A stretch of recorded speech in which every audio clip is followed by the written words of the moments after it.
Chicos, buenas tardes. ¿Cómo han estado? Profe, buenas tardes. Espero que se encuentren bien. Buenas tardes.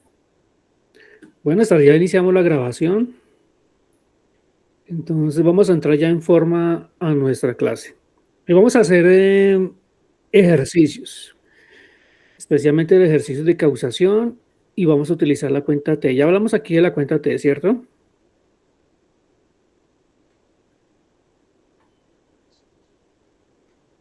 Ok.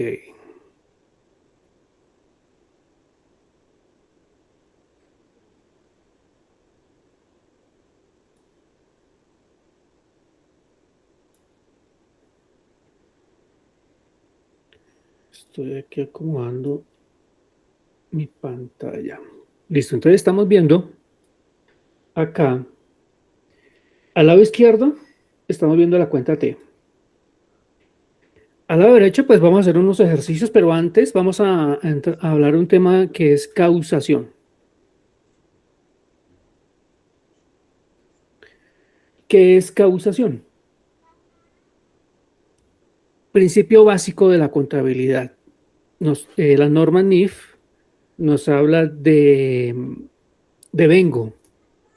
Entonces, hablar de causación o hablar de devengo es exactamente lo mismo. ¿Pero qué es causación? El principio de causación, también llamado base de acumulación o devengo, establece que los hechos económicos deben de reconocerse en el periodo en que se generen, independientemente de cuando se pague o se cobre. O sea que yo estoy causando ya sea una cuenta del activo, una cuenta del pasivo, independientemente de que cobre o que pague en efectivo.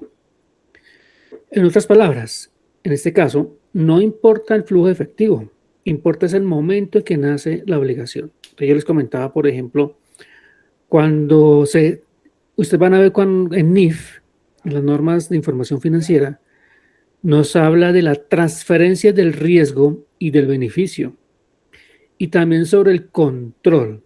Cuando yo vendo un producto, entrego el producto, en este caso al cliente, estoy ya transfiriéndole a él todos los riesgos y beneficios de ese producto. Yo me deshago ya, me libero de esos riesgos y beneficios. Cuando se da esa transferencia es cuando yo reconozco los hechos económicos. Vendí un producto, vendí un televisor, vendí a crédito. Entonces entregué el televisor al cliente. Ya una vez que está en poder ese televisor del cliente, yo me libero de toda responsabilidad con respecto a ese televisor. En ese momento causo un ingreso, porque es una venta. Ahí causaría el ingreso. Si estoy prestando un servicio, cuando presto ese servicio, presto un servicio de mantenimiento de fotocopiadoras, voy a la fotocopiadora, hago el servicio de mantenimiento, termino mi servicio de mantenimiento, en ese momento reconozco en la contabilidad el ingreso, porque mi trabajo, mi labor es prestar el servicio de mantenimiento. Ahí reconozco el ingreso, independientemente del pago, de que me paguen, independientemente de la factura. Entonces, nos dice el fundamento normativo. En NIF, pues está la norma, el marco conceptual. Recordemos que en Colombia existen tres marcos conceptuales, tres tipos de contabilidades, grupo 1, grupo 2, grupo 3. Cada uno tiene su marco conceptual. En el marco conceptual ahí encontramos lo que es la definición de causación o devengo. En Colombia tenemos la ley 1314 del 2009, que es la ley mediante la cual Colombia decide adoptar las normas internacionales. Decide entonces alinearse con todos los países y llevar un estándar de contabilidad único. Y el decreto 2420 del 2015 es un decreto reglamentario de esa ley y siempre vamos a hacer referencia al decreto 2420 del 2015. Cada año sale un decreto. El año pasado no salieron decretos. Estamos esperando a ver si salen los decretos de este año sobre unas normas de contabilidad y de auditoría. En Colombia todas estas normas se actualizan a través de decretos. Nosotros somos un país, Colombia es un país muy normalista. Todo es a través de decretos, todo es a través de leyes, todo es a través de resoluciones. Entonces nuestra contabilidad todo depende del gobierno de turno que expida esos decretos. Estamos atrasadísimos, llevamos ya como 4 o 5 años atrasados con respecto a los países internacionales. Pero bueno, ahí vamos. Entonces, pues, cada año se emite un decreto y esos decretos se anexan al decreto 2420 del 2015. Siempre vamos a hacer referencia al decreto 2420 del 2015. Diferencia entre causación y caja. Ya lo dijimos con referencia al reconocimiento. Yo reconozco los ingresos o los gastos cuando se da el hecho económico. Y caja es cuando yo recibo pago efectivo. Ahí simplemente lo que yo estoy haciendo es bajar una cuenta por pagar o aumentar una cuenta por cobrar, pero no estoy causando. Yo causo es cuando se genera ese hecho económico. Lo que yo les decía, una empresa al cierre del ejercicio tiene unos ingresos altísimos, pero esos ingresos es causación. Esos ingresos son contables. Esos ingresos son por efecto de un principio contable que se llama causación o devengo. Pero no tiene plata. O sea, el hecho de que tenga ingresos no significa que tenga plata. Porque puede tener los ingresos y en diciembre y en enero recauda. En enero le pagan. Entonces, ahí vemos que hay una línea de tiempo muy diferente. Por lo tanto, cuando siempre vamos a hablar de causación, vamos a hablar de los ingresos o de los gastos. Aquí nos da un ejemplo conceptual de prestación de servicios. Se presta servicio el 20 de marzo. Hice el mantenimiento de la fotocopiadora, terminé el mantenimiento y en este caso el cliente recibió a satisfacción el mantenimiento. En ese momento es cuando yo reconozco el ingreso porque mi negocio es prestar el servicio de mantenimiento de fotocopiadoras. Eso sucede el 20 de marzo. Al mes siguiente me pagan el 15 de abril, me están pagando ese servicio. Aquí simplemente estoy recibiendo un efectivo, por lo tanto, ahí lo que estoy haciendo es disminuir una cuenta por cobrar. Pero realmente la causación se da cuando presto el servicio. ¿Cuándo se entiende causado un hecho económico? Entonces se tiene que evaluar estos 4 elementos. Primero, que existe la evidencia de una transacción económica. Se ha transferido el control. Fíjese que aquí ya nos dice que el control del bien o del servicio. Se ha generado una obligación exigible. Puede medirse con fiabilidad, es decir, que se le puede asignar un valor monetario. Con ello incorporo los hechos económicos en la contabilidad, le asigno un valor. Eso es medirse con fiabilidad. Un ejemplo, hagamos el ejemplo del televisor. Yo vendo televisores. Vendí un televisor, pero no lo he entregado. No he entregado el televisor. Todavía el cliente no ha venido por el televisor. Entonces, mientras que yo tenga el control de ese televisor, mientras que esté en mi poder, pues no voy a reconocer el ingreso todavía. Así la formalidad legal esté. Así se ha firmado un documento, firmado, entrega y que recibido, pero físicamente el televisor no ha salido, sigue ahí en bodega. Yo tengo el control de ese televisor. Yo no reconozco el ingreso hasta que lo libere, hasta que lo entregue, hasta que ese control, el poder de decidir sobre el destino de ese televisor quede en manos de este cliente. Hasta ese momento podré reconocer el ingreso. porque eso es lo que quiere decir cuando se transfiere el control, cuando se transfieren los riesgos y beneficios, independientemente de la formalidad legal, independientemente de que me haya pagado o no. Si ese televisor está en la bodega y yo no se lo he entregado, se cayó, se incendió la bodega, ¿quién responde? Pues tengo que responder yo, porque ese televisor todavía está bajo mi poder. Pese a que ya hayamos firmado toda la documentación, pero el hecho es que yo no me he liberado de ese televisor, está en mi poder, por lo tanto yo no he podido realizar la venta todavía, no puedo reconocer el ingreso. Lo entregué, lo vendí, llegó el cliente, le entregué su televisor, ahí en ese momento el que lo recibe, ya me libero de esa responsabilidad que tengo sobre ese televisor, ya se da el hecho económico, ahí sí puedo reconocer el ingreso. Y ya lo que le pase del televisor de ahí, de una vez que yo le entregue al cliente, pues ya es responsabilidad del cliente.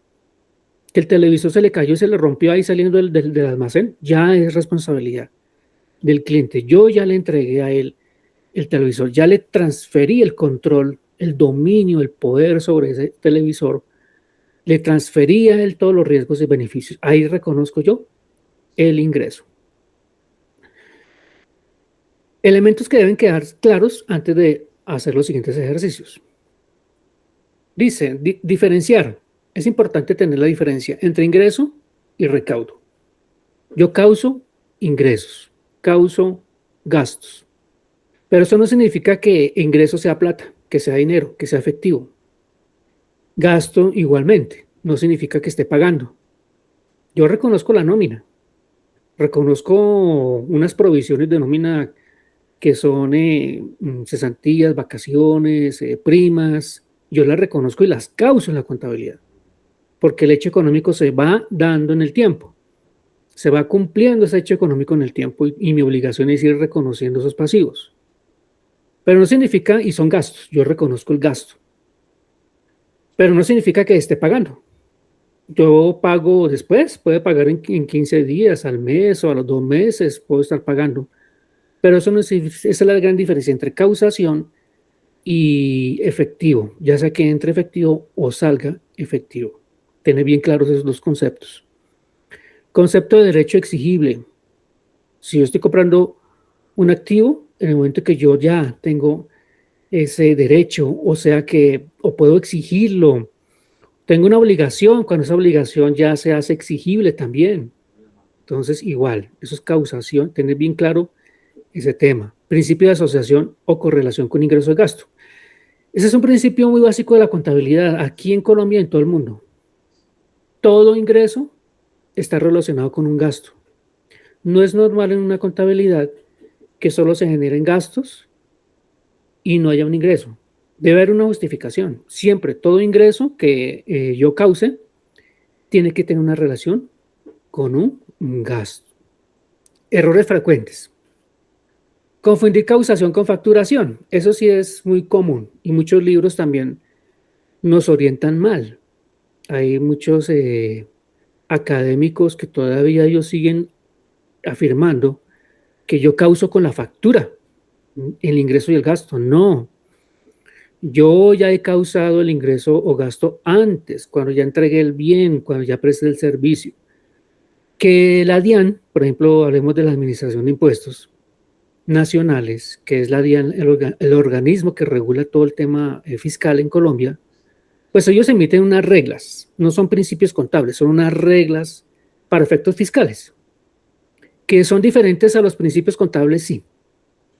Son muy diferentes, porque obviamente los objetivos son diferentes de cada información.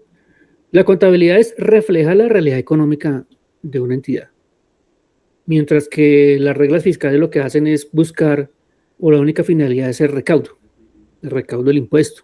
Eso es lo que finalmente están buscando, lo que busca la DIAN. Y obviamente pues ellos emiten unas reglas, que hay diferencias, sí, las voy a tener. Para la DIAN, para ellos el ingreso se realiza es cuando se factura. Contablemente, cuando se causa el hecho económico. Tenemos diferencias, sí. Porque la causación puede ser, por ejemplo, en el mes de enero, yo puedo estar causando un ingreso, pero yo facturo al mes siguiente. Entonces, para la DIAN, ese ingreso estará para ellos en el mes de febrero, cuando yo emito la factura.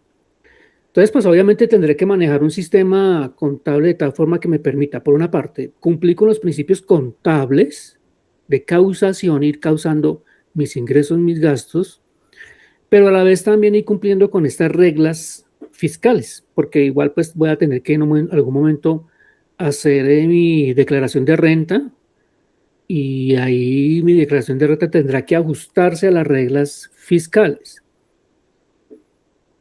Para eso también existe la conciliación. Hay una conciliación que se hace, que se presenta a la DIAN, que es con respecto a las diferencias que se presentan de los principios contables de NIF versus las reglas fiscales. Entonces no confundamos, el ingreso o el gasto se causa, principalmente el ingreso, se causa con el hecho económico, una vez que se transfieren los riesgos y el control, eso nos dice NIF.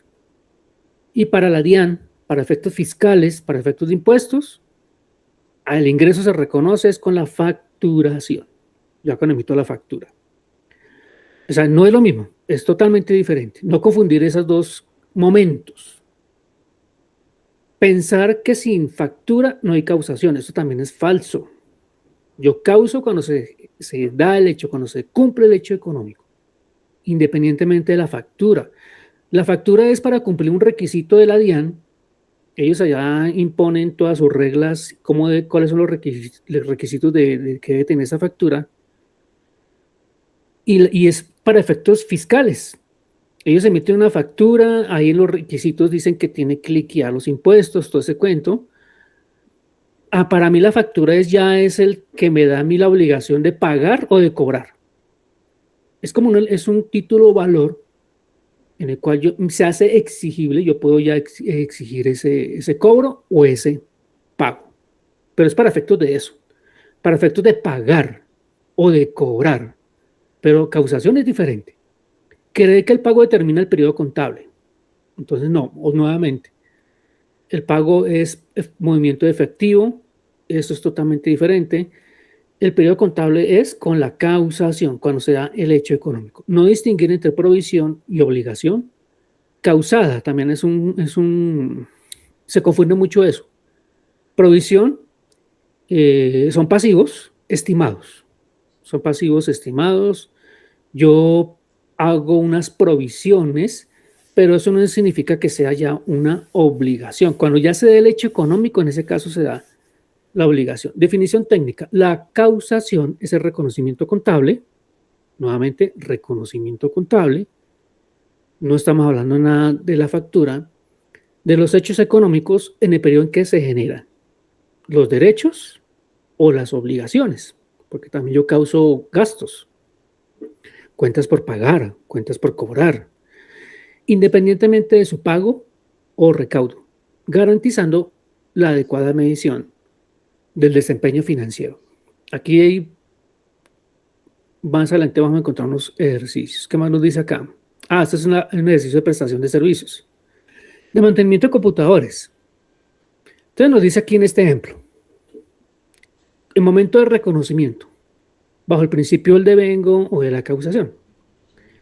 El ingreso se reconoce ¿cuándo? Cuando se presta el servicio. Se ha transferido el control, o sea, ya he prestado mi servicio de mantenimiento del computador y el cliente ha recibido a satisfacción ese mantenimiento, ahí ya he transferido todos los riesgos y beneficios, ya he transferido el control, ya me libero, ya de mi responsabilidad. Entonces, ahí ya puedo reconocer en este caso el ingreso. No depende de la factura, no depende que exista un pago. Entonces, ahí estoy causando. ¿Depende de qué? Del servicio que se ejecute, que ya exista un derecho exigible de cobro. O sea, obviamente con todas estas prestaciones de servicios existe un contrato. Yo les hablaba a ustedes que el contrato no es un soporte, pero el contrato a mí me sirve para determinar periodos de pago, el monto a pagar. Entonces, si ya cumplí con lo que dice el contrato, ya le presté el mantenimiento como está acordado en el contrato, ya se hace exigible ese cobro. ¿Y qué puede medirse con exigibilidad? El valor lo voy a encontrar allá en el contrato, ya está el valor que fijamos nosotros, cliente y proveedor, en el sentido de cuál será el valor de la prestación de servicio, si es mensual, bimensual, anual, un solo pago, dos pagos. Ahí estará establecido cómo se va a hacer esa y debe estar estimado un valor. ¿Cómo sería entonces el registro contable? Aquí nos propone. El servicio es prestado el 25 de marzo, el valor del servicio es 1.000.000 de pesos y el cliente paga el 15 de abril, un mes después. ¿Cómo haríamos el registro acá? Entonces, hagamos aquí nuestras cuenticas T. Aquí al lado izquierdo tengo mi cuenta T. Mi cuenta T tiene unos requisitos. Primero debe tener una codificación. Vamos a ver, ahorita entramos al PUC y les explico un poquito lo que es el plan de cuentas, de una forma muy rápida, muy sencilla. Debe tener una codificación y debe tener un nombre de la cuenta. Por cada cuenta que se afecte en la transacción, elaboro una cuenta T. La cuenta T es una forma de representar una cuenta, una transacción, a través de un gráfico, en este caso la cuenta T. Esto es muy pedagógico. Eso no significa que en la vida profesional tengamos que estar haciendo cuentas T. Simplemente aquí es entender cómo es el manejo del débito y del crédito de las cuentas contables. Ya una vez que ya en su vida profesional, pues muy rara vez van a tener que utilizar esto porque ya se vuelve ya el día a día, ya aprendemos sobre la naturaleza de las cuentas. Aquí es importante tener claro lo que es la naturaleza de la cuenta, identificar la transacción, y eso solamente lo da con el tiempo en la práctica. Ya vamos aprendiendo cuáles son las cuentas que se afectan, ya hasta nos lo aprendemos de memoria y ya se vuelve algo ya mecánico. La naturaleza de las cuentas también, igual. Entonces, esta es una forma, esta es como de párvulos, ¿no? Estamos en un nivel de parvulitos en la cual, pues, tenemos que ir viendo cómo es gráficamente la representación de una cuenta. Entonces, veamos aquí cómo se hace el registro de una transacción muy sencilla. Aquí simplemente van a afectar dos cuentas. O sea, que son dos cuentas, vamos a hacer dos cuentas T. Entonces, vamos a copiar esta cuenta T aquí al lado. Por cada cuenta afectada voy a hacer una cuenta T. Entonces me dice el ejercicio. Asiento contable. Débito. Cuenta por cobrar a clientes. Aquí cuentas por cobrar a clientes es cartera. Es una cuenta del activo. Vamos a llamarlo así. Vamos a darle el nombre que tiene el ejercicio. Ya cuando veamos el PUC nos vamos a dar cuenta que los nombres de las cuentas cambian un poquito. Entonces, esta se llama cuentas por cobrar clientes, que es cartera. Estoy vendiendo a crédito. Entonces ya presté un servicio, ya fui, hice el mantenimiento del equipo, del computador, y en el contrato se estipula que por cada mantenimiento es 1.000.000 de pesos. Entonces, de acuerdo con el principio de devengo o de causación, yo causo el ingreso y la cuenta por cobrar en el momento que se presta el servicio. Entonces, cuentas por cobrar clientes es una cuenta del activo. Recordando un poquito la naturaleza de las cuentas del activo aumentan o nacen en el débito. Su naturaleza es débito. Entonces, por lo tanto, aquí vamos a tener 1.000.000 de pesos en el débito. Fíjense que yo aquí tengo un total. Esto vamos a llamarlo aquí sumas. Llamémoslo aquí sumas, que es la suma del débito y la suma del crédito. Y acá, abajito de sumas, vamos a escribirle total cuenta, porque es la cuenta de clientes. El total cuenta es clave, porque si estamos hablando de una cuenta del activo, pues el saldo de ese total cuenta debe ser débito, por regla general. Eso es lo que yo esperaría. Me dice que la contrapartida. Entonces, en este caso, como ya aparece el servicio, ahí reconozco un ingreso. Entonces, en este me dice ingresos por servicios, en el ejercicio. Ingresos por servicios. Recordemos que ingresos, su naturaleza es crédito. Entonces, ingresamos aumentan por el crédito. En este caso tenemos un ingreso de 1.000.000 de pesos. Estamos totalizando los créditos, tenemos 1.000.000 de pesos. Fíjense que son dos cuentas que estamos manejando, débito y crédito. Ahí estamos cumpliendo lo que es la partida doble. La partida doble me dice que por cada transacción debe haber un crédito mínimo, un débito y un crédito por igual valor. Aquí el total de la cuenta entonces sería la suma. ¿Qué es la suma? Del total del débito menos lo que me dé en el crédito. Ese sería el total de la cuenta. Igual acá.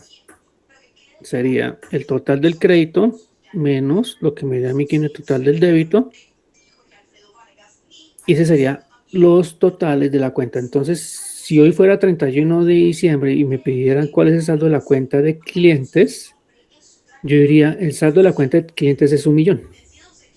¿Cuánto es el saldo de los ingresos? A 31 de diciembre, por decir algo. Sería entonces 1.000.000 de pesos. Ese es mi saldo, el total de la cuenta. En el ejercicio me dice que esto es 25 de marzo. Vamos a escribirle aquí 25 de marzo. Ahí al ladito que es la operación en la cual se presta el servicio. Y estoy causando mi ingreso. Me dice, el cliente paga. El cliente paga el 15 de abril, un mes después. Entonces me dice el ejercicio que en este caso me está pagando en efectivo, ¿cierto? Digamos que utilicemos la cuenta de caja. Entonces como vamos a utilizar una cuenta que se llama caja, vamos a utilizar una cuenta T. Entonces necesito aquí copiar mi cuenta T, valores en ceros. Listo, entonces esta cuenta se va a llamar caja porque me pago en efectivo. Recordemos que en caja yo manejo lo que es efectivo.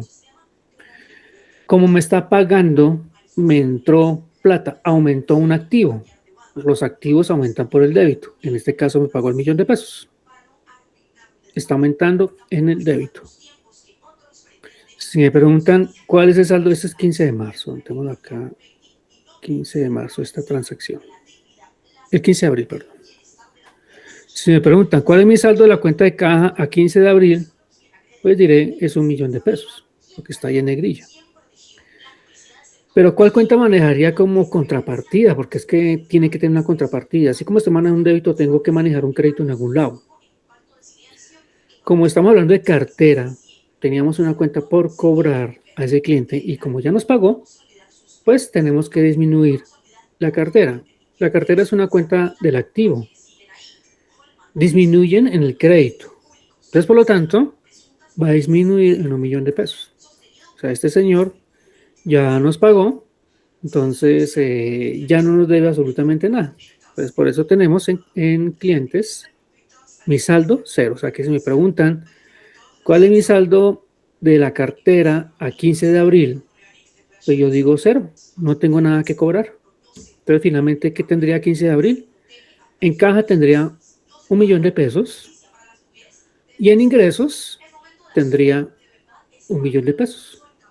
Así es como se maneja la causación, diferenciando entre incauso el ingreso cuando presto el servicio y ya cuando me pagan, pues afecto la cuenta de caja y en este caso ya lo que hago es bajar una cuenta por cobrar, porque el ingreso ya está causado. Miremos aquí este ejercicio que es bien interesante. Nos dice, un pago anticipado.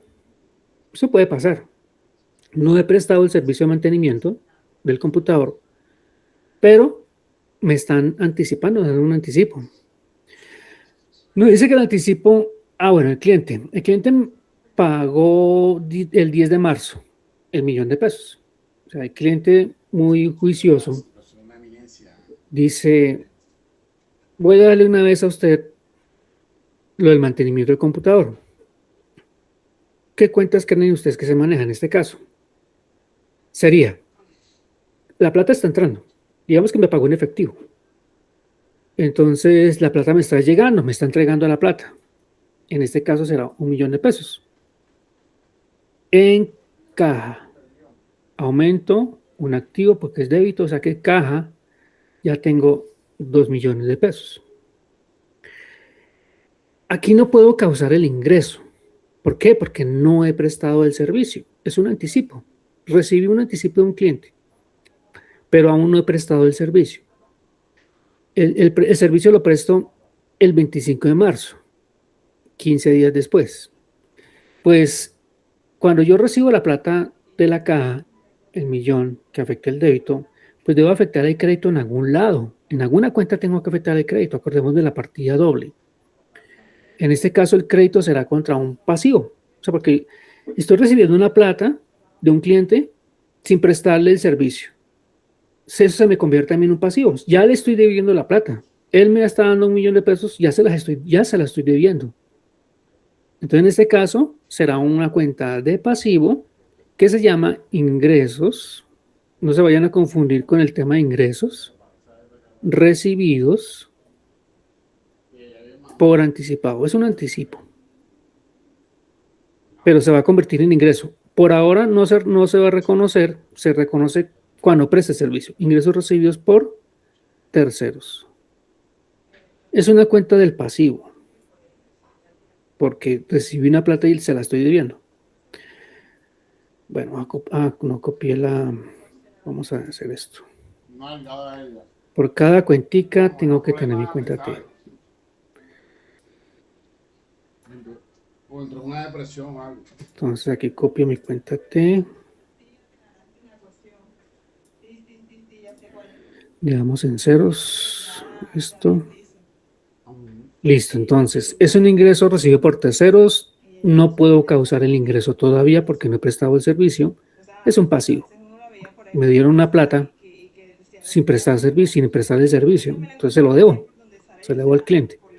En este caso, es un pasivo de naturaleza crédito que aumenta en el crédito, nace en el crédito. Entonces, por lo tanto, tengo 1 millón de pesos que le estoy debiendo al cliente por ser muy hiperactivo. Me pagó anticipadamente, pero para mí se convirtió en un pasivo.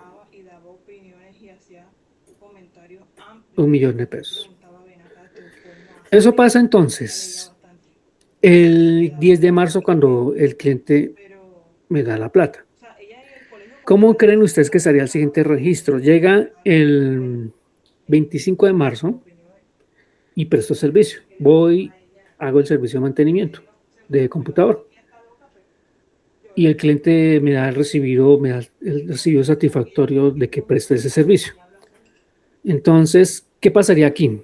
Ahí ya me dice la norma que ya causo el ingreso porque estoy prestando un servicio. Ya presté el servicio. Por lo tanto, ya puedo reconocer el ingreso.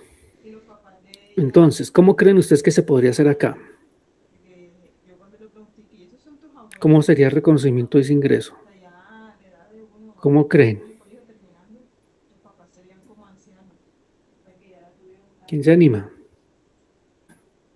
Tranquilo que aquí no hay respuesta, todo el mundo no se la sabe todas. Estamos aprendiendo. Debito el ingreso recibidos por anticipado y lo ingreso a ingresos. Excelente, muy bien, así es. Entonces ya no tengo el pasivo. Ya no tengo el pasivo con el cliente. Ya se cumplió el hecho económico, ya se dio el hecho económico, ya se prestó el servicio del mantenimiento. Entonces lo que tengo que hacer es reconocer el ingreso. Muy bien, excelente. Entonces, pero aquí no sé, aquí ya la cuenta ya existe, ya no tengo que crear ninguna cuenta. Simplemente tengo mi cuenta de ingresos acá, mírenlo acá, mi cuenta de ingresos por servicios. Presté el servicio, entonces debo reconocer el ingreso por causación porque me obliga a mí a reconocer el ingreso por causación en la fecha que yo presté el servicio. Y ahí estoy reconociendo el ingreso, ahí estoy causando el 1 millón de pesos.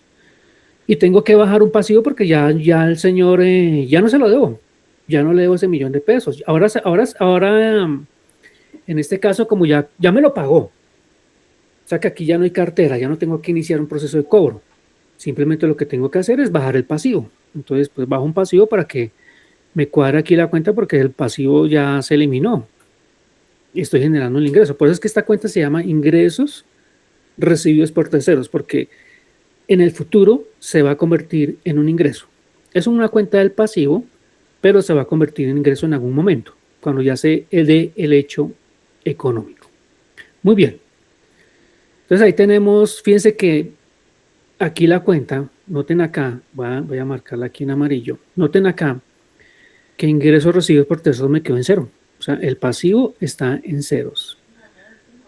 En cuentas por cobrar, por ejemplo, aquí ya la tengo en ceros. Ya no tengo ni cuenta por cobrar, ni tengo ni cuenta por pagar. Si me preguntan, ¿cuál es su saldo o cuál es su saldo de las cuentas que usted tiene a 30 de abril, por ejemplo? Entonces yo diría, a 30 de abril, ¿qué tengo? Cuentas por cobrar en ceros, ingresos recibidos por terceros en ceros. Ya he causado 2 millones Ingresos. en ingresos. Ya tengo en caja ya 2 millones de pesos y ese es mi balance. Si me pidieran a mí mi balancito, pues mi balance lo único que va a tener es caja 2 millones y un ingreso por servicios de 2 millones. De resto de las cuentas ya están en ceros. No tengo ni cuentas por cobrar y no tengo ni cuentas por pagar, no tengo pasivos. Muy bien, excelente. ¿Qué más tenemos por acá? Pasemos entonces a otros tipos a otros ejercicios. Yo les voy a mostrar acá otra forma en que se llevan las cuentas T. Fíjense, muchachos, que las cosas van evolucionando, ¿no? Las cosas evolucionan, hasta evolucionan las cuentas T. Imagínense, ya muchos profesores ya no enseñan con estas cuentas T que les acabé de enseñar, de demostrar. Ya se modernizaron. Yo me quedé en el pasado. Ya las cuentas T, mira cómo las están mostrando ahora. Vamos a ver acá un poquito más abajo. Mira, esas son las cuentas T. Las cuentas T, ¿cómo las están mostrando ahora? Ya no veamos estas cuentas T, aunque para mí, en lo personal, me parece más didáctico las cuentas T como las acabamos de hacer. Es una forma de entenderlo, y es que es más, en la vida profesional, algunas veces vamos a tener que acudir a las cuentas T. Yo muchas veces utilizo cuentas T cuando estoy frente a transacciones o ejercicios que son complejos. Hoy en día, NIF nos trae unos temas de registros contables bien complejos. En grupo 1, por ejemplo, que son las empresas grandes, ellos manejan unas operaciones bien complejas de patrimonio, sobre negociación de acciones. Y NIF muchas veces nos lleva a unas normas bien complejas de lograr cómo entenderlas, que es la de instrumentos financieros. Cuando ustedes ven instrumentos financieros se van a dar cuenta de lo que les estoy diciendo. Instrumento financiero es una de las normas más complejas que hay. Le toca a uno leerla varias veces para poderla entender, porque su idioma está montado en un lenguaje muy complejo.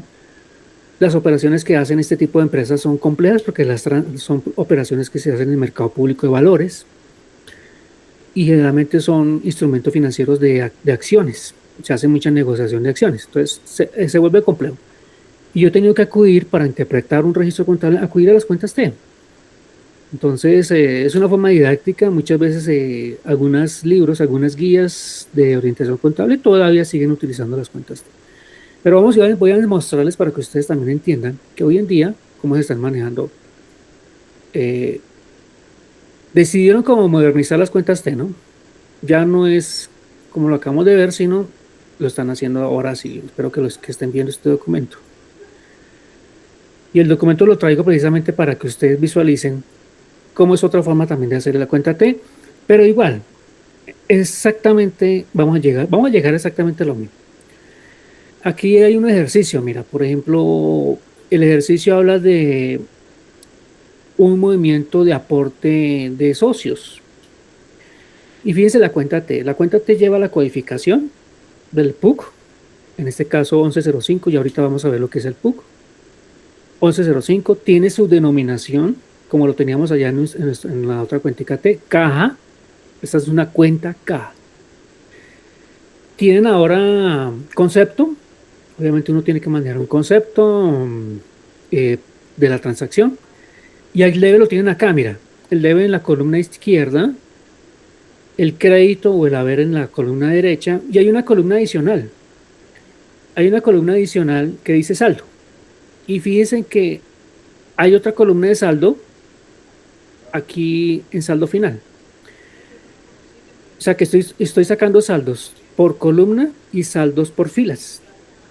Entonces tengo el saldo de la cuenta de débito de caja es, en este caso, el ejercicio que les estoy mostrando es de 90 millones de pesos. Porque pues hubo una transacción en la cual un socio entregó en efectivo 90 millones de pesos. Entonces, el efectivo lo recibo en caja, entonces afecto una cuenta de caja. Caja es un de naturaleza débito, entonces aumenta en el débito en 90 millones de pesos. Y fíjese que saca saldos también a nivel de filas. Y dice, hay otra transacción posterior, que es, deciden consignar la plata.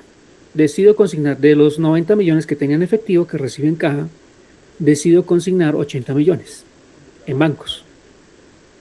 De tal forma que del saldo de la cuenta caja, ¿cuánto va a ser? Con el depósito de la cuenta bancaria, pues estoy disminuyendo un activo, estoy disminuyendo la caja, porque estoy sacando el efectivo de caja, estoy disminuyendo la caja en 80 millones. Es crédito, porque la naturaleza de esta cuenta es débito y la estoy disminuyendo en el crédito. Y tengo en la sumatoria del saldo final del crédito o en el haber 80 millones. En la siguiente columna voy a encontrar el saldo de la cuenta, y tengo el saldo tanto por cada una de las transacciones como el saldo final. ¿Y el saldo final qué es? 90 débito menos 80 crédito, 10. O sea que si me preguntan cuánto es mi saldo de caja a esta fecha, yo diría el saldo de mi cuenta caja es de 10 millones de pesos. Y fíjense que ahí la D significa que es débito, que es una cuenta del activo, que su naturaleza es débito, y que yo espero que el saldo total, el saldo final de esa cuenta sea débito de acuerdo a su naturaleza. Vamos a ver un poquito lo que es el PUC antes de continuar con más ejercicios. Entonces, para ver el PUC, vamos a consultar una página de internet. Dejo aquí de compartir y nuevamente les voy a compartir. A ver cómo nos va.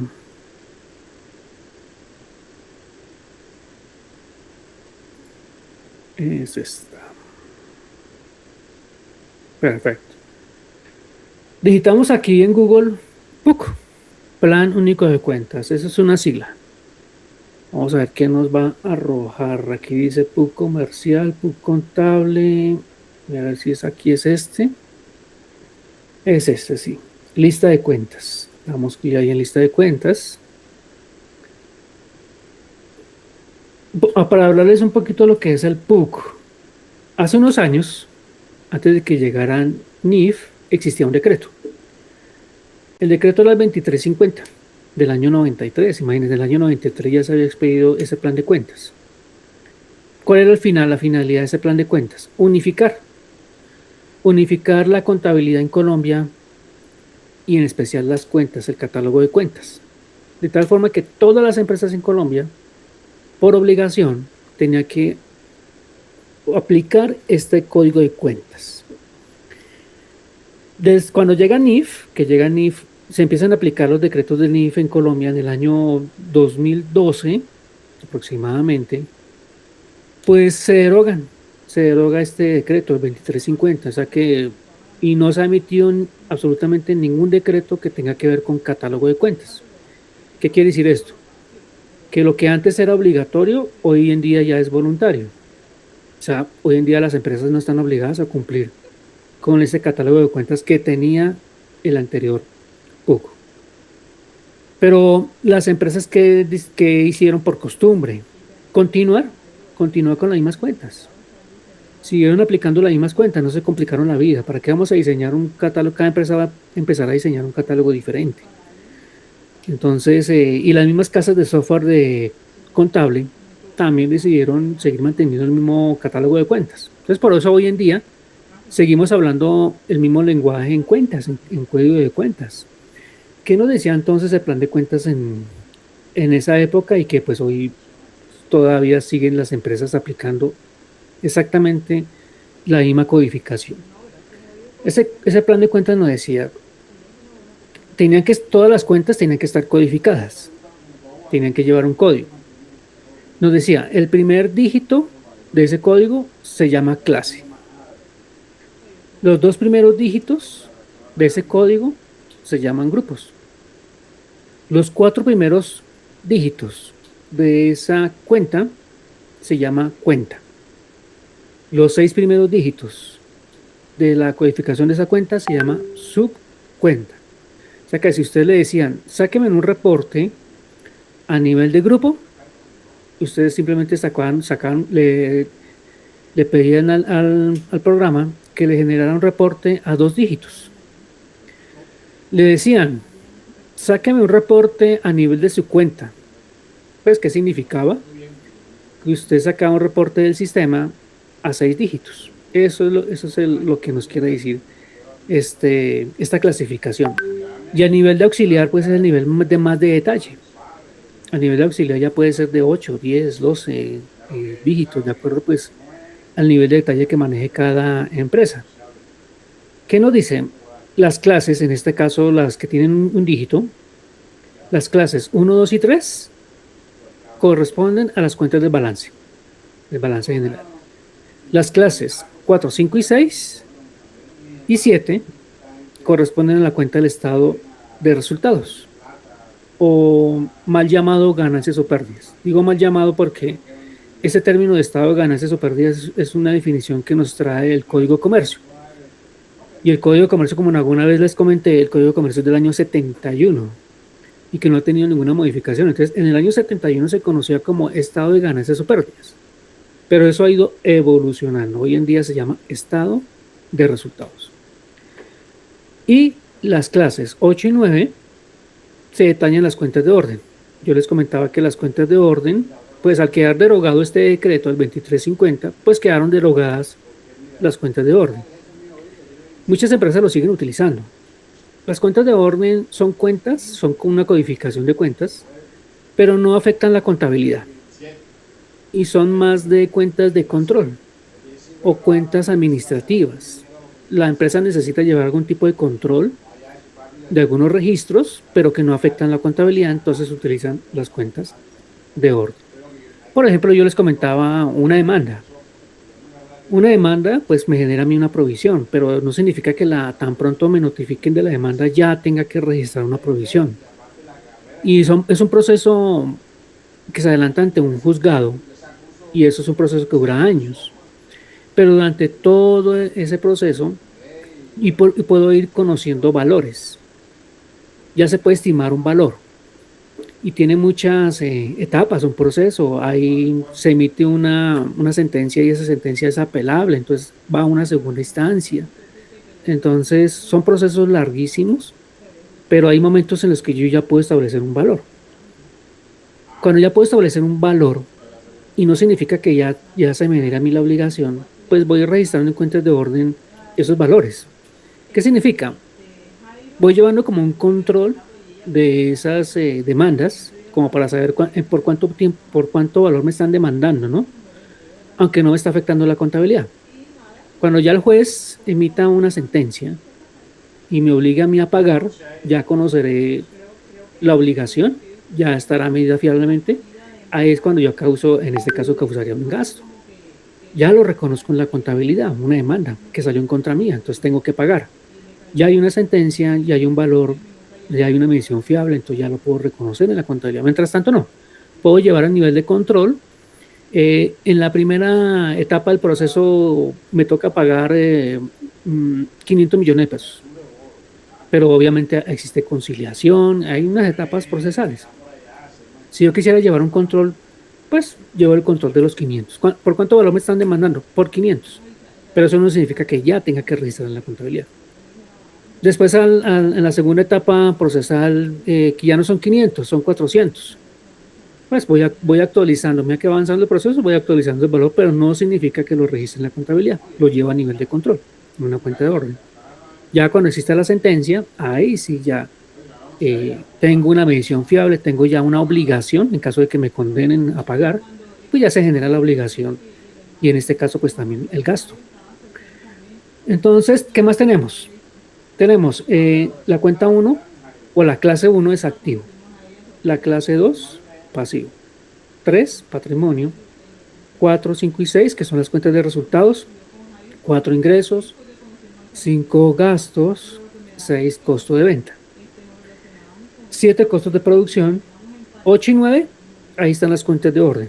8 cuentas de orden deudoras y cuentas de orden acreedoras. Y si yo doy clic en estos números, pues me va a ir ampliando cada vez más la codificación. En este caso, fíjese que ya me abrió la cuenta 1. Me dice disponible. Disponible 2 dígitos 11. Miremos 11 qué significa. 2 dígitos. Grupo. Entonces, si miran el grupo disponible, sáqueme un reporte del grupo disponible. Pero el grupo disponible, ¿de qué se compone? Se compone de estas cuentas. Ya estamos a 4 dígitos. Se llaman cuentas. Caja, caja general. Ya, y aquí estamos en nivel de 6 cuentas. 110505. Entonces se va desprendiendo caja y caja se desprende en caja general, cajas menores, caja en moneda extranjera. Aquí estamos a nivel de subcuenta, 6 dígitos.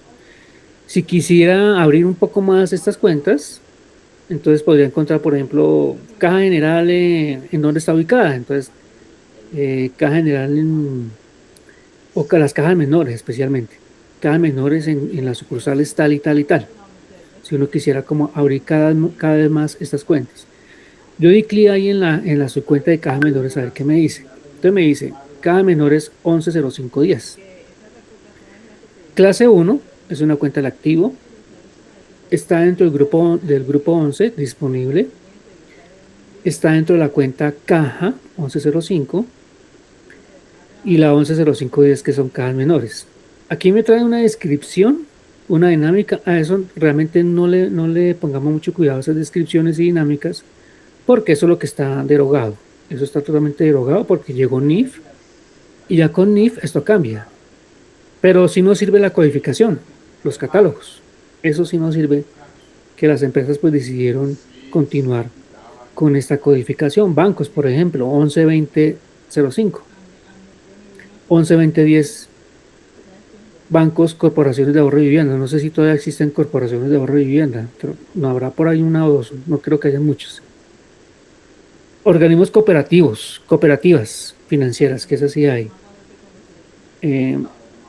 1125 fondos, y bueno, y ahí ustedes van a encontrar toda la codificación, en este caso del activo, tanto en todos sus niveles.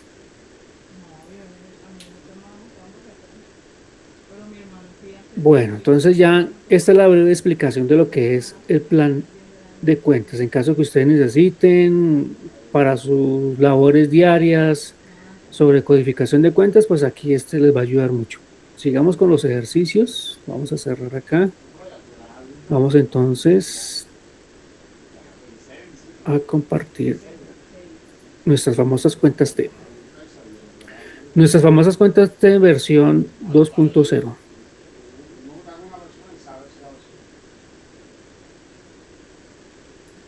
Bueno, entonces continuemos.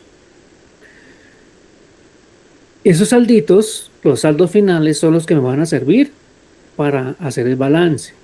Tomo estas cuentas, estos son los saldos de las cuentas para después llevarlo al balance. Por eso aquí se llama, esto simula el libro mayor. Que el libro mayor lo que yo voy a encontrar es cuentas. Aquí fíjense que está en 4 dígitos. 1105 caja a nivel de 4 dígitos. Ese sería un reporte. Hagan de cuenta que yo saqué un reporte de la contabilidad. El reporte sería algo parecido así. Esto lo saqué a nivel de 4 dígitos, 1105 caja, donde estoy viendo los movimientos o las transacciones por cada una de las cuentas que se afectaron, sus débitos, sus créditos y sus saldos. El saldo final de caja será el saldo que va al balance general. Entonces, libro mayor, voy a encontrar los saldos finales de las cuentas.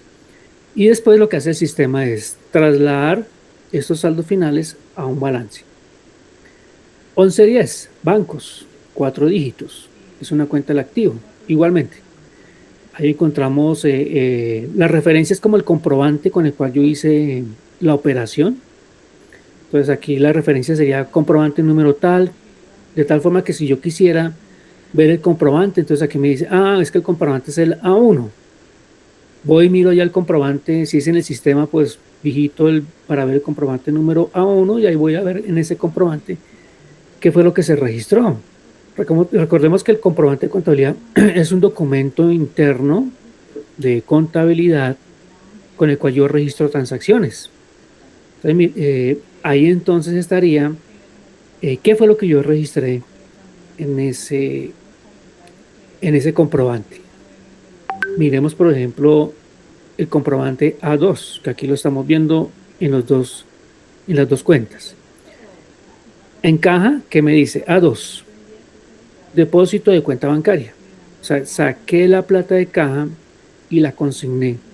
Mandé al mensajero, al banco, a que consignara 80 millones de pesos. Como entró, me tiene que afectar una cuenta, ¿no? La partida doble. En este caso, la cuenta que afecta es bancos. Entra a bancos, 80 millones de pesos, y ahí lo tenemos. Ahí tiene referencia A2, que es el número del comprobante. Con ese comprobante, yo hice un registro de que sacó en caja, crédito, 80 millones, ingresó 80 millones a una cuenta también del activo, que se llama bancos. Fue un traslado de dinero de una cuenta a otra cuenta.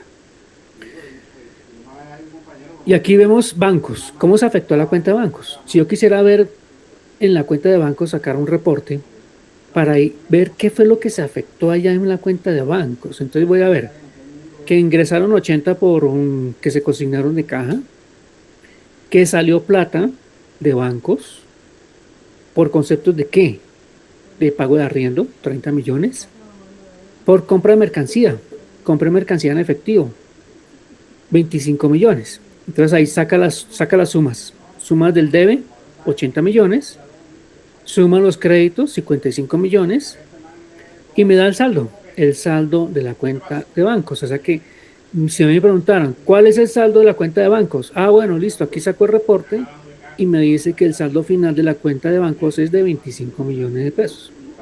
Yo esperaría que fuera débito porque es una cuenta de naturaleza débito, el banco es una cuenta del activo, por lo tanto su saldo debe ser un débito.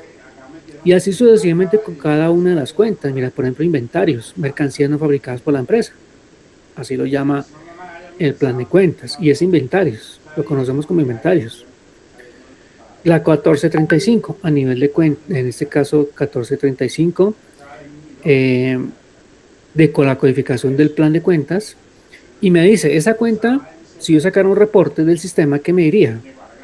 Con el comprobante A5, se afectó la cuenta de inventarios por un concepto de compra de mercancía. Compré inventarios. Por lo tanto, estoy afectando una cuenta del activo que se llama mercancías no fabricadas por la empresa. Inventario. En 25 millones de pesos. Y ese es mi saldo. No salió, no tengo ningún otro comprobante, otra transacción que haya afectado inventarios. Fue la única operación que afectó esa cuenta 1435 y ahí la vemos. O sea que mi saldo en inventarios es 25 millones de pesos. Entonces, así sucesivamente. Veamos acá la cuenta, si está aquí, por ejemplo, el balance general. Sí, bueno, aquí tenemos el balance de comprobación. Entonces, mira, tenemos una serie de cuentas contables donde yo observo, si yo fuera auditor, estaría mirando entonces por qué conceptos afectó cada cuenta, por qué valor, cuál es el saldo de cada cuenta. Y si quisiera ir más allá, pues pido el comprobante y miro el comprobante de contabilidad, qué fue lo que se afectó. Entonces aquí tengo una serie de cuentas con sus saldos finales. Esas cuentas van a pasar acá, al balance de comprobación. Miren acá. El balance de comprobación, ¿qué es? El balance de comprobación verifica la igualdad matemática de la partida doble. O sea que con el balance de comprobación yo voy a verificar esa partida doble, lo que nos dejó Pacioli en el siglo XV, en 1494, Pacioli, la partida doble, que no ha cambiado. Fíjese, estamos actualizados, ya hasta cambiamos la forma de trabajar las cuentas T, pero seguimos aplicando la partida doble, y eso no va a cambiar. Eso creo que va a permanecer por mucho tiempo todavía. Entonces, con la balance de comprobación, yo voy a verificar la partida doble. La suma de los débitos debe ser igual a la suma de los créditos. Entonces, cuando yo efectué la transacción, en el momento cero, voy a llamarlo así, en el momento cero, cuando yo presté el servicio, elaboré un comprobante de contabilidad. En ese comprobante de contabilidad, cuando veíamos en nuestras primeras clases, el comprobante de contabilidad es un documento interno que tiene que cumplir unos requisitos. Ya veíamos allá la normatividad, ¿no? El comprobante de contabilidad tiene unos requisitos de ley. Entonces, que tiene que estar numerado el comprobante. En este caso, fíjese que aquí en el ejemplo los comprobantes los referencian con un código alfanumérico, A3. Entonces, deben estar numerados, deben estar fechados, se deben de identificar, porque con documentos contables están los comprobantes de contabilidad, las notas débito, las notas crédito, el comprobante de ingreso, los comprobantes de egreso. Se debe identificar qué tipo de comprobante es el que estoy haciendo. Mínimo debe contener dos cuentas, una débito y una crédito. Y la regla que deben de sumar, los débitos y los créditos deben dar sumas iguales. Eso es cuando yo hago la transacción, el registro. Allá en esas notas, en esas comprobantes de contabilidad, yo puedo hacer comprobantes en los cuales hay varias cuentas, no solamente dos. Imagínense ustedes un comprobante de nómina. Un comprobante de nómina tiene muchas cuentas, porque ahí estoy causando muchos hechos económicos. Entonces puede tener 5, 10, 15 cuentas. Entonces, imagínense un comprobante que ya es mucho más complejo. Pero me tienen que sumar los débitos o los créditos, sumas iguales. Ese es el momento allá, en todo el proceso contable, cuando yo elaboro el comprobante, esa es la regla general, que los débitos y los créditos sumen. Ya después, ya cuando voy a generar los estados financieros, genero el balance de comprobación. En el balance de comprobación voy a verificar efectivamente que se cumpla la partida doble, pero eso ya es a nivel de cuenta. Aquí ya no lo estoy mirando a nivel de transacción, sino ya a nivel de cuenta, en este caso a 4 dígitos. El código PUC a 4 dígitos, estoy sacando entonces las cuentas, los saldos. Y tengo que verificar que me dé la partida doble. Para que si me cuadra, si me dan sumas iguales, ya puedo emitir o pedirle ya al sistema que me genere el balance general. Ese es el momento previo al balance general. Me dice, caja 1105, es una cuenta del activo, su saldo es 10 millones de pesos. Verifiquemos, vamos arriba, vamos a mirar acá si es cierto, si son los 10 millones de pesos. Entonces vamos aquí a caja y fíjense que sí, los saldo final 10 millones de pesos. Bajamos nuevamente a nuestro balance de comprobación. Y así sucesivamente, cada una de las cuentas, identificando cuáles son las cuentas del activo, cuáles son las cuentas del pasivo, cuáles son las cuentas de patrimonio y cuáles son las cuentas de resultados. Y trae los saldos. Y su naturaleza. Aquí lo vamos a mirar por su naturaleza y los saldos finales. Caja 10 millones, bancos 25, mercancías o inventarios 25, arrendamientos 30 y gastos por servicios 450,000. Todo por su naturaleza, débito. Estas son cuentas de naturaleza débito. De tal forma que los débitos me están dando 90,450,000. Ahora nos vamos a los créditos, los saldos créditos. Saldos créditos tenemos costos y gastos, 450,000, y el capital, aportes sociales, 90 millones de pesos. De tal forma que en los créditos, sumando totales, nos dan 90,450,000. Por lo tanto, aquí estamos verificando que se está cumpliendo la partida doble. Sumas iguales en débitos y créditos. Mirándolo desde el punto de vista de los saldos de las cuentas por su naturaleza. Si se me voltea una cuenta acá, pues no me va a cuadrar. ya tengo que entrar a revisar qué fue lo que pasó, irme hacia atrás, qué fue lo que hice mal, el registro, hice mal el registro, me equivoqué en alguna codificación, me equivoqué en la naturaleza de la cuenta para que no me hubiera cuadrado acá. Una vez que ya compruebo que la suma de los totales son iguales, tanto los débitos como los créditos, ya paso a elaborar el balance general. Esto yo lo hago al cierre del ejercicio. Entonces me dice, el balance general. Ya la presentación es diferente. En este caso, el balance general, ¿cómo se presenta? Aquí ya no es que pueda verificar sumas iguales, porque ya lo hice en el balance de comprobación. Aquí lo que voy a verificar es la ecuación contable. Acordémonos que la ecuación contable o la ecuación patrimonial. Cuando veíamos la ecuación contable, eso yo la verifico cuando elaboro el balance general. Y es una fórmula, y se tiene que cumplir al centavo. Si nos dice la fórmula que los activos o el total de los activos debe ser igual al total del pasivo más el patrimonio. Y eso es lo que vamos a comprobar. El hecho que arriba nos dé la suma de los débitos y los créditos iguales no significa que el balance ya por sí nos salga cuadrado. Puede todavía tener algún error por ahí de alguna clasificación de algún documento. Entonces tenemos balance general. ¿Cómo se presenta el balance general?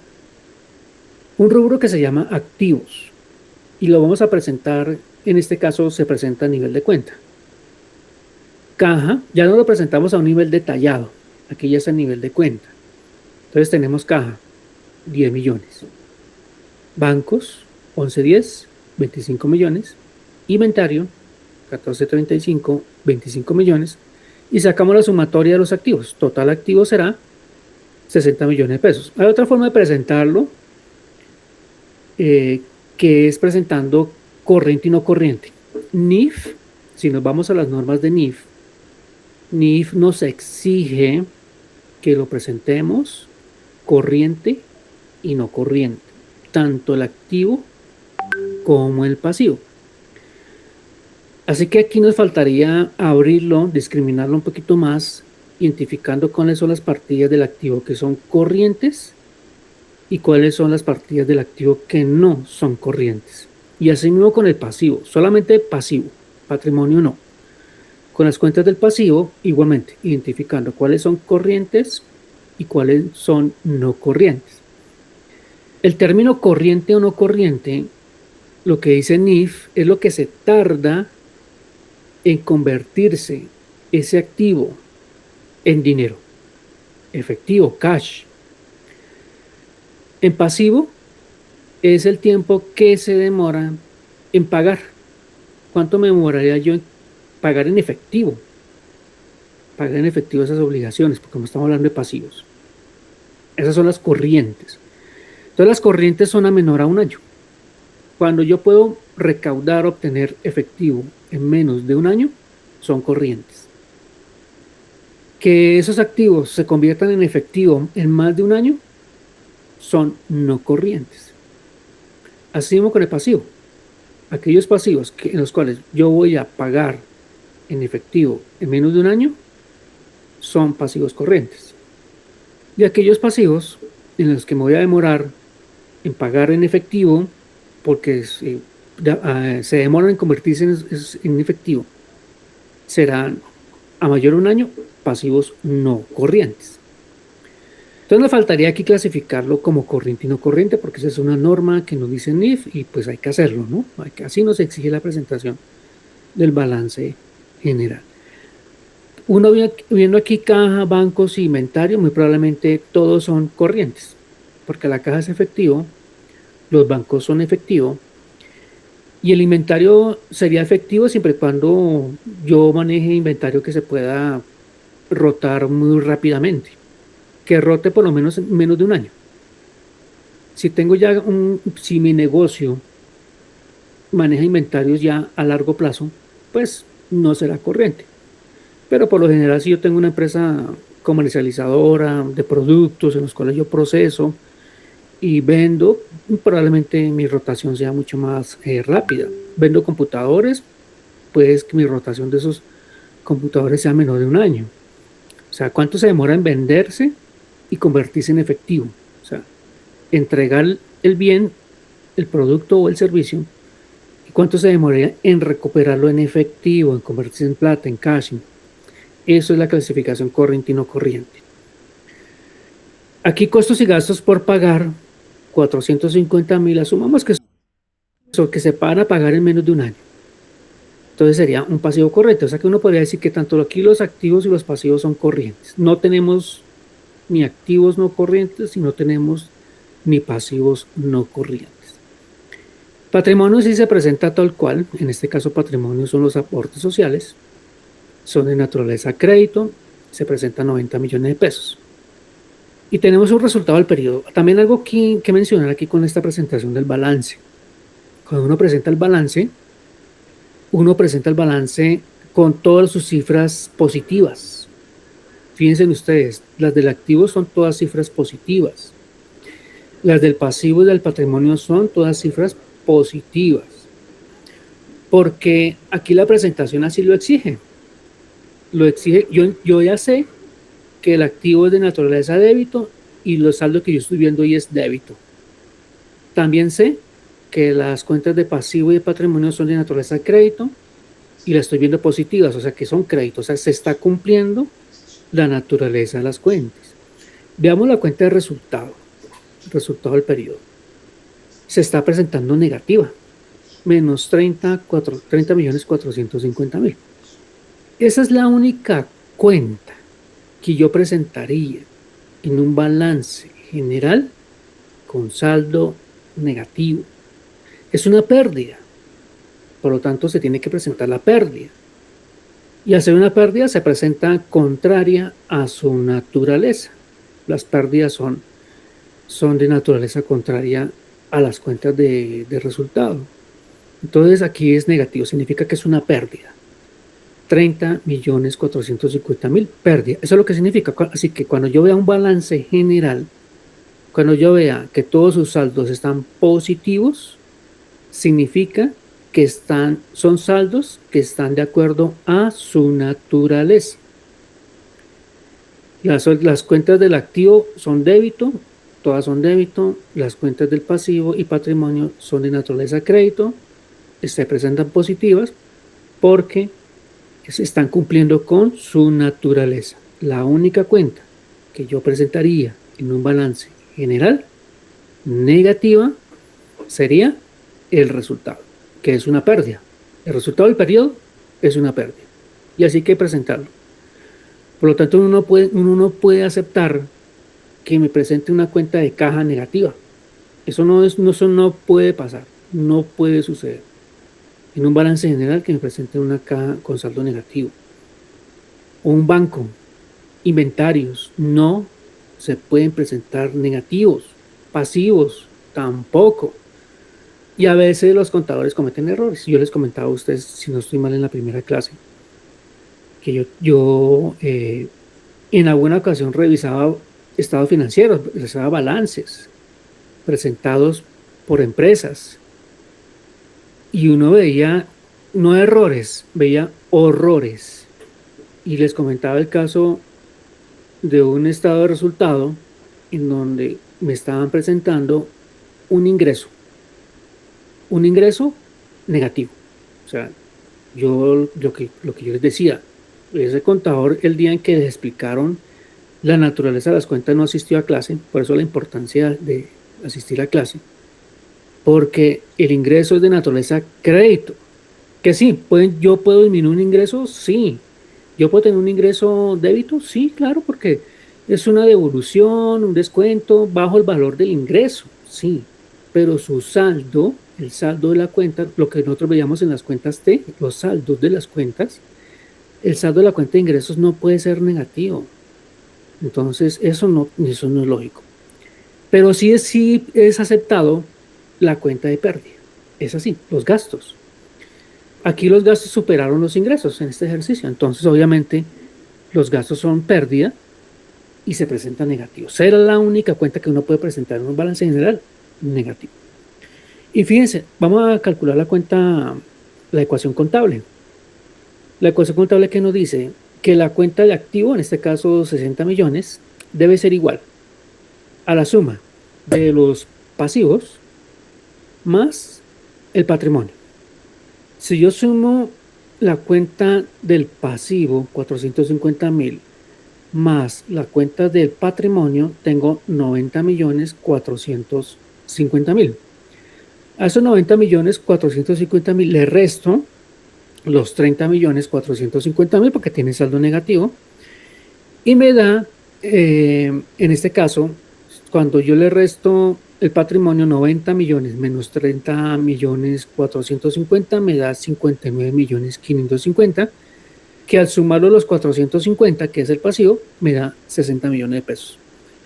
O sea que mi ecuación contable está perfecto, cuadra. Entonces, es un balance que se ajusta a las reglas de NIF, a los principios de NIF, que la ecuación contable se cumple. Entonces, creo que aquí abajo ya no hay más. Estos documentos se los voy a facilitar, se los voy a enviar a ustedes al correo para que les sirva de repaso. No es para que desarrollen, esto no es un taller, esto no es para que lo desarrollen, esto es un material para que lo miren, para que se familiaricen con este tipo de registros, que sepan cómo es una cuenta TEA hoy en día, que lo saca ya el sistema, que es un reporte, cómo interpretarlo, que podemos manejar cuentas TEA también gráficamente de esta forma como les estoy mostrando, que esto a la final es muy útil también, estas cuentas TEA. Entonces, chicos, eso es lo que yo les traía el día de hoy. No sé si tengan alguna inquietud, alguna pregunta.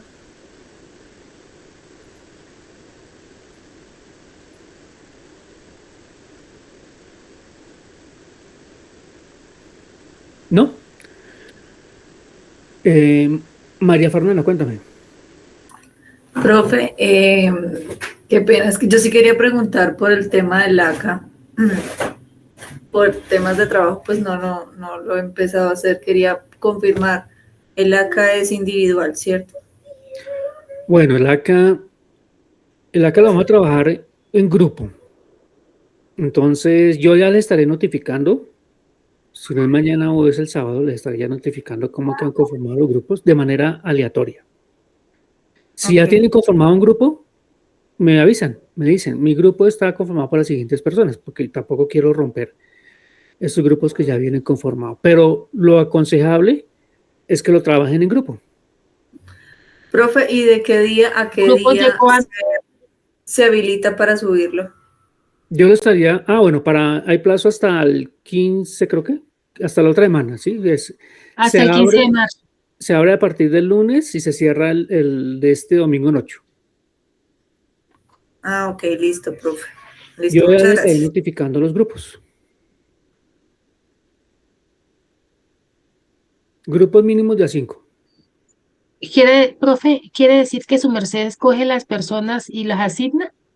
Pues eso lo hace el sistema. La misma plataforma lo hace. Es una opción que tiene la plataforma de hacerlo aleatorio, entonces ella misma se encarga de hacer aleatoriamente conformar los grupos y una vez que se conforman, los notifica, les llega una notificación de cómo quedan conformados los grupos. Profe, ¿y se va a trabajar con norma APA? Prácticamente son ejercicios prácticos, entonces no, aquí no exijo. APA exijo cuando trabajo ya ensayos, tipos de ensayos, pero aquí simplemente son trabajar en una hojita en Excel, hacer los ejercicios y grabarlo y se sube con un formato PDF. Ok, profe, gracias. Pero Gracias, normas no. Aquí más que todo van a manejar es Excel. Uy, gracias, profe. Ok. En esta ocasión su merced no envió la guía que estaba trabajando en clase, profe, o no sé si no me llegó.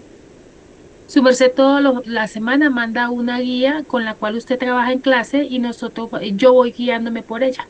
En esta ocasión su merced no la envió, ¿verdad que no? ¿Cuál guía? La del día de hoy, lo que leíste en clase. Ay, no, sabes que no, hoy no la he enviado. Sí, no la No, yo envió. ahorita les envío lo que vimos el día de hoy. me gusta tenerla porque cuando su merced dicta la clase y yo quiero reforzar algo que no he Ok, entendido, entonces perfecto, yo listo. veo la clase y vuelvo y cojo la guía y veo el paso a paso que su merced Perfecto, lleva. listo, listo. Ok.